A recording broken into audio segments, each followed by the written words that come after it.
Welcome to That Voice Podcast. I'm your host, Sally Prosser. If you want to speak with style, sass, and soul so you can love your voice and land your message, you're in the right place. Let's hit it. Welcome back to That Voice Podcast. A very big welcome if you are here for the first time. My guest today comes all the way from Bahrain. His name is Mohammed Isa. He used to be a CFO who managed over $500 million US, so the big leagues of CFOing. But he stepped away from that career to climb Everest, and he's now a leadership speaker, inspiring people all over the world. Now, in this episode, which I had a little bit of trouble naming because we cover so much interesting territory. There's great speaking tips for anyone in a technical role, really practical tips about how to present to the board. There's life inspiration. There's a pep talk for the importance of investing in yourself. Soul speakers might be calling to you. And just hearing Mohammed's story shows it's never too late to try something new and do something adventurous. I really hope you enjoy this chat as much as I did. Mohammed Isa, welcome to That Voice Podcast, all the way from Bahrain. Welcome. Thank you so much, Sally. It's my pleasure to be with you here today. You have such a fascinating career background. One thing that's really stuck with me since we spoke before this chat is how you were saying you like to reinvent yourself every 7 years. Fantastic. So one of the things that I believe in is we should never be stuck in one situation or in one position. Because over my career, I met with so many people who had long careers. And when you ask them, how long is your career or what's your experience? What do you have? They always say, I have 25 years of experience or 30 years of experience.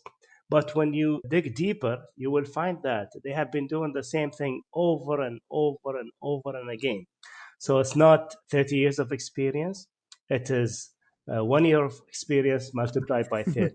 So I didn't want to be at a trap because I learned from Brian Tracy early on in my career that we should be in charge of our careers.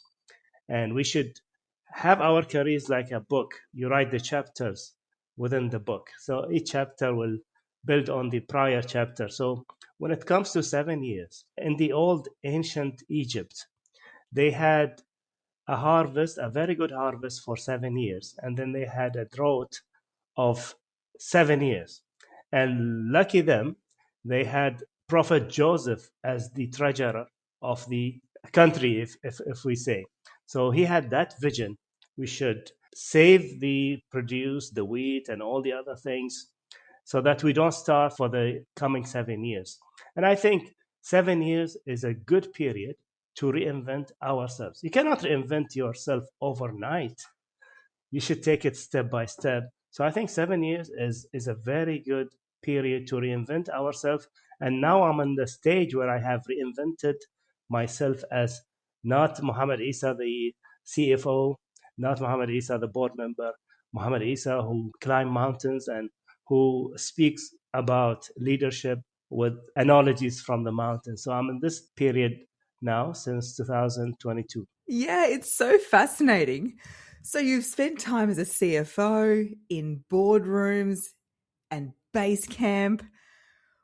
What similarities are there, have you found, from being in a boardroom presenting and climbing Everest? The most prominent similarity between being on a base camp climbing and being in a board meeting is communication.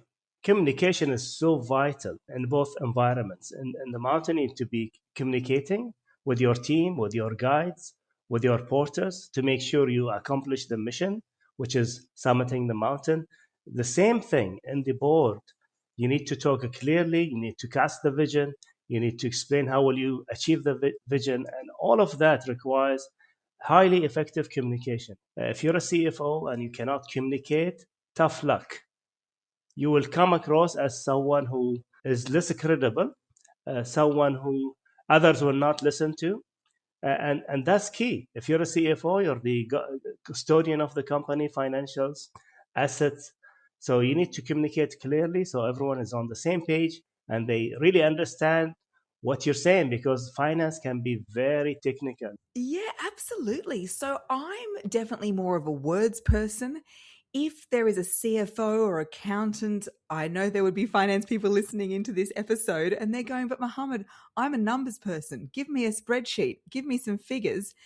How can I communicate more effectively in those boardroom situations or in the workplace? What are some tips that you could share? There are two tips that I can share. One is when a CFO is speaking verbally without any slides. So when you have that situation, you should use a storytelling. You should use past cases within the company or past cases of similar companies in the industry. So they can relate, and that's how you communicate. The other thing, think like a dentist. All dentists have this amazing way to advertise. You see the before picture, the teeth you see you don't like, and then you have the Hollywood smile, and that's the transformation. So if you can use the before, after, and how the transformation happens in your words, that will be very effective for communicating clearly with board members, especially those who don't have the technical background. Now, most CFOs will be using slides during their presentation. Think so much about your slides. Make sure they are simple, clear, and they are not overcrowded. And there are many ways you can improve your slides.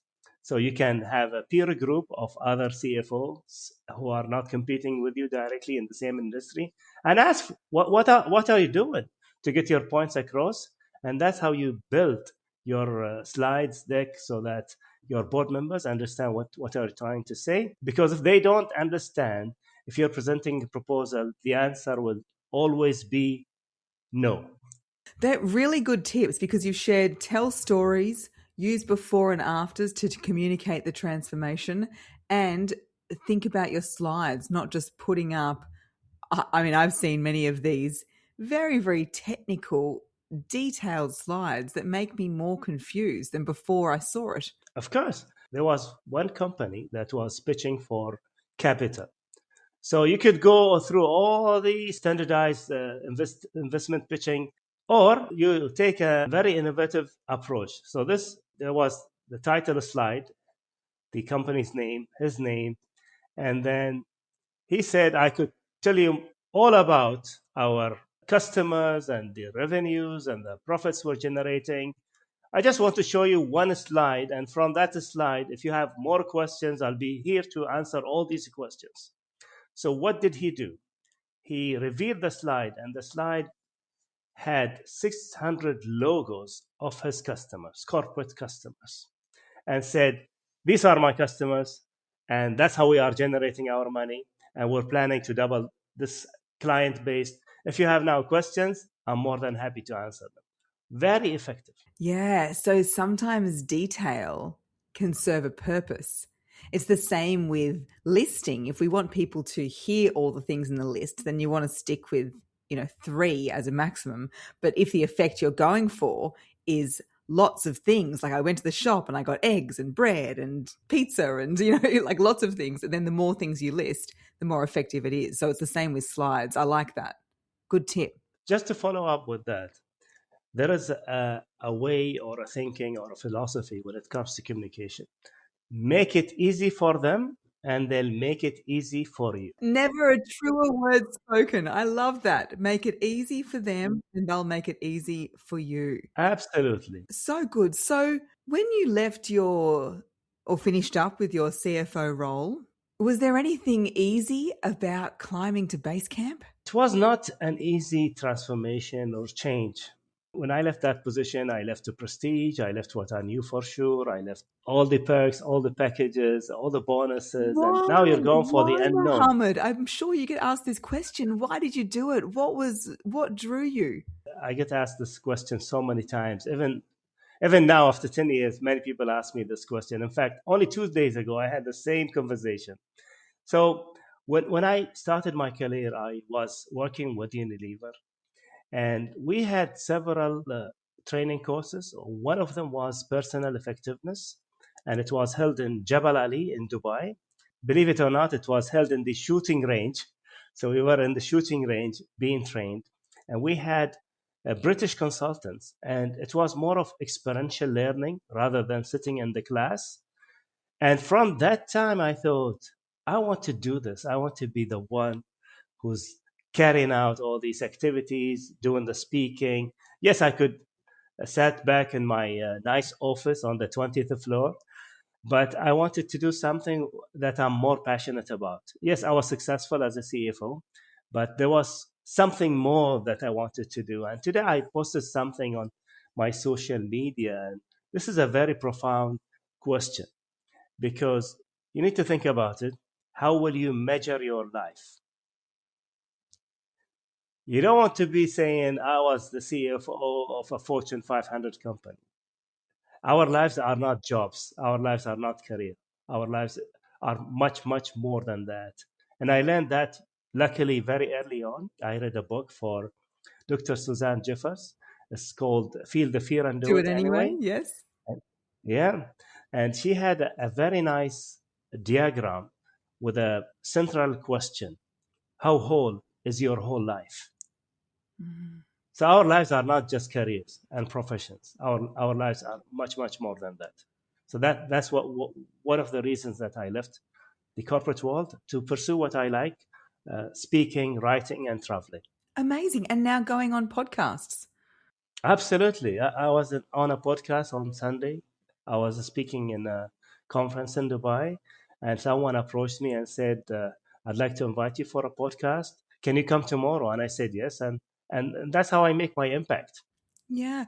Mohammed, I feel like we have this in common. So I'm a bit of an adventurer. I haven't done base camp, but I've done like Wim Hof, where I climbed a mountain that was covered in snow and I wasn't, just wearing shorts and a t-shirt. And in September this year, I'm walking the Camino de Santiago, which is about 800 kilometers. Yeah, we're doing the Camino del Norte. So we're sort of in training for that. It's a bit of an adventure, but I feel that it gives me confidence. I find that by doing these adventures and putting myself out of my comfort zone and seeing the world, it makes things less scary.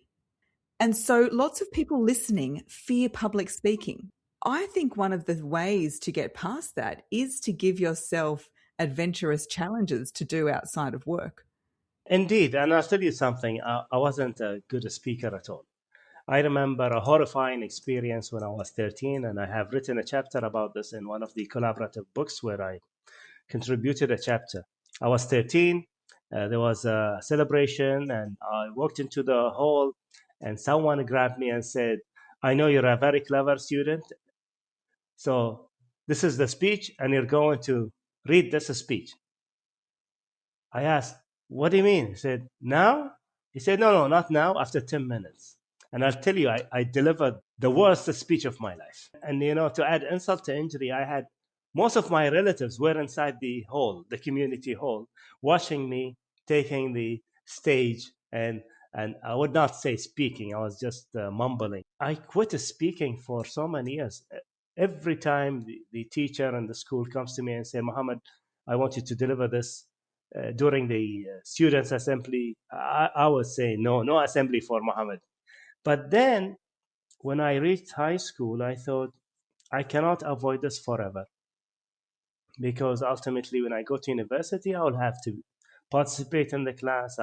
I will have to give presentations. So I started a self-study journey. I started buying books and reading about public speaking. And eventually, when I reached the university stage, whenever the professor asked, is there any volunteer to present this next time? I would always raise my hand to take that opportunity. And that helped me a lot to develop my speaking. And later on, when I was working internationally, I joined Toastmasters International and I became a very active speaker. I competed at all levels on the Middle East. I was always one of the top 6.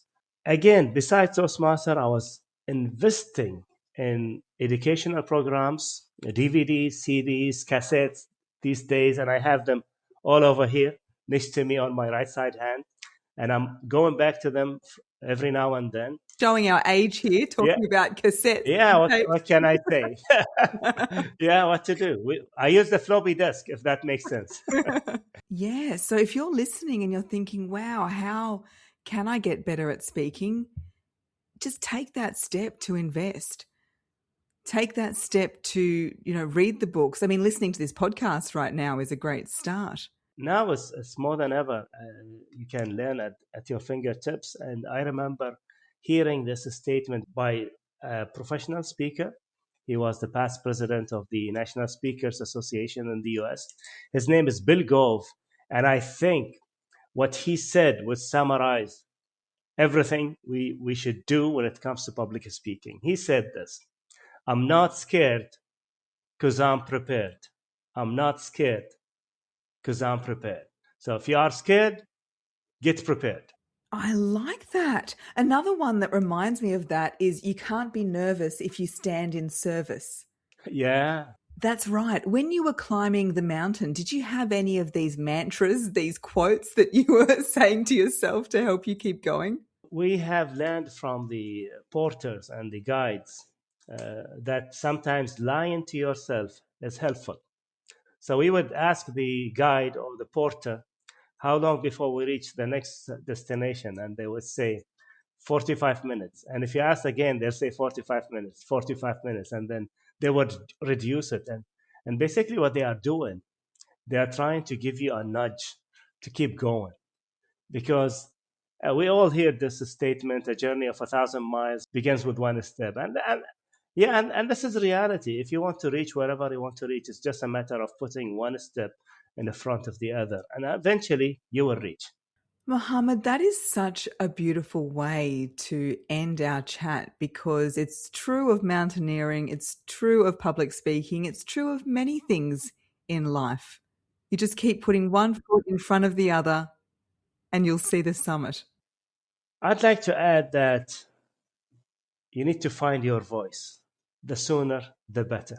Find that voice within you and cast it to the world and serve the world you're living in, because we are all in the business of service. That is a message I can get behind. Love that. Mohammed, where can people find you if they'd like to reach out and ask you more questions?